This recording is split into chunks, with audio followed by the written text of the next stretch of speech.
So you're telling me you practice most days, even a little bit, and you're not really getting better or you're even getting worse. Well, got to break it to you. You've got a bad teacher, or at least not the best teacher. Well, today I'm going to help you understand why your teacher isn't the best, but more importantly, how to find a good teacher. Stick around to the very end because you may think you know why you have a bad teacher, but it's not what you think. Okay, the first thing you must understand is some of the things that you think make a good teacher aren't really the things that make a good teacher. They might make them a professional and understanding person.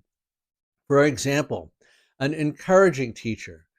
It's good to be encouraging. I try to be encouraging as a teacher, but that doesn't mean you're a good teacher.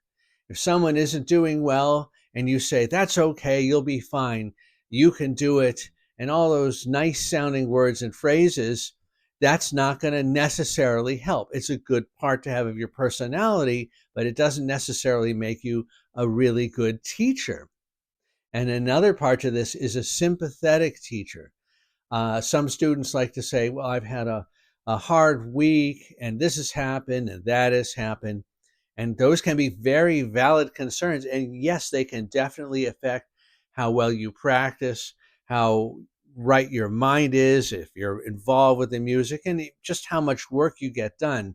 And having a sympathetic teacher is really nice, but it doesn't make them a great teacher. Anyone can be sympathetic. Your best friend who doesn't know anything about music can be sympathetic. So those two character traits, being encouraging and being sympathetic, they don't make a great teacher. It's nice to have them in your teacher, but they're not a priority. They have nothing to do with good teaching. Another thing that might surprise you that you do not need in a good teacher is for them to be a good performer. One of the greatest teachers I ever had was not a very good performer. He had been in his earlier days, but when I studied with him, he was a little bit older and couldn't really even demonstrate anymore. He could demonstrate the basics if he had beginner students, which he didn't have many because he was in college, but if he had, he could demonstrate those basics. But what he lacked in being a good performer, he far made up for by describing in intricate detail and what you needed to do. And he could design that for each individual student. You do not need a great performer as a teacher. They can be great teachers, but sometimes great performers don't have many students and they don't have any idea how to teach. I've taken master classes with some of the greatest cellists in the world. Some of them were very good and some were very vague and didn't know how to describe what they wanted and just ended up performing for me, which sounded great, but it didn't teach me anything. So don't only look for the great performer. That is going down the wrong direction and will take you away from what truly matters. Another surprising thing that you do not need in a good teacher is things that might be ascribed to professionalism in other jobs. For example, how do they dress? Listen, I don't care if my teacher shows up in a tracksuit. If they're a great teacher, that's all I need. You can wear whatever you want. And also starting and ending on time.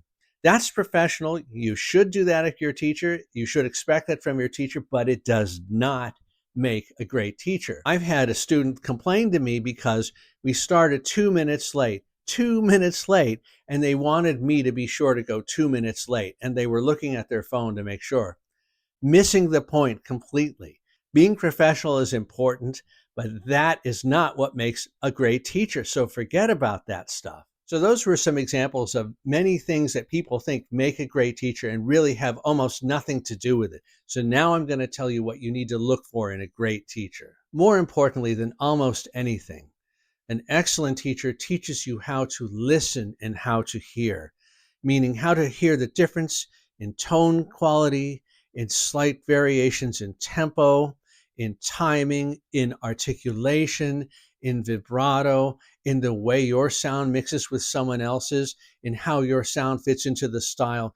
There's a famous TV chef who says the first thing he needs his students to do is to learn what things taste like. So he blindfolds them and has them try different foods and asks them to name what they are.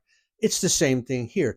If you don't have a good perception, a good sense of hearing, and aren't able to listen in a detailed way, you have no chance of improving. But I'm here to tell you, a good teacher can show you how and improve that sense in you. The next thing a good teacher should be able to help you with is to show you how to fix a problem. I've talked about this in other videos, not just point out, oh, that was out of tune there, or you slowed down there, and then just expect you should be able to fix it.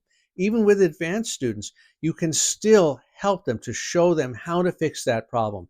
And a good teacher should have 5 or 10 different ways to approach a similar problem and help you to fix it.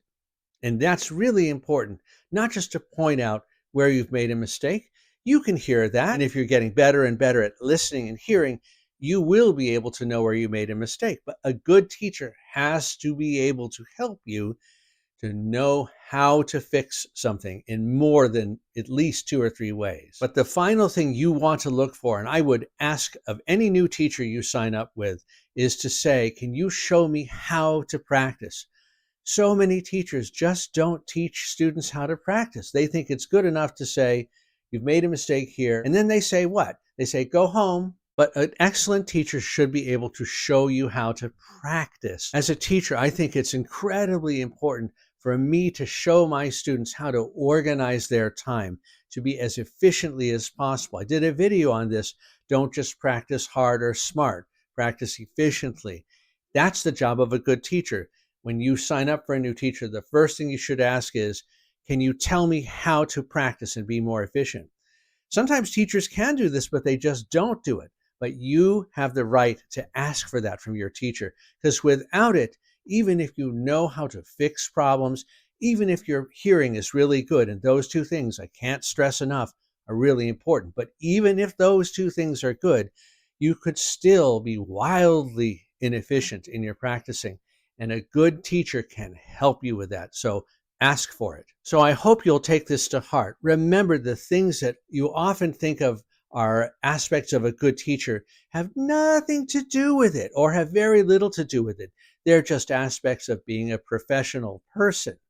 But the things that you really need from your teacher are the things I discussed in this video. But I'd love to hear from you. Are there things that you think I missed?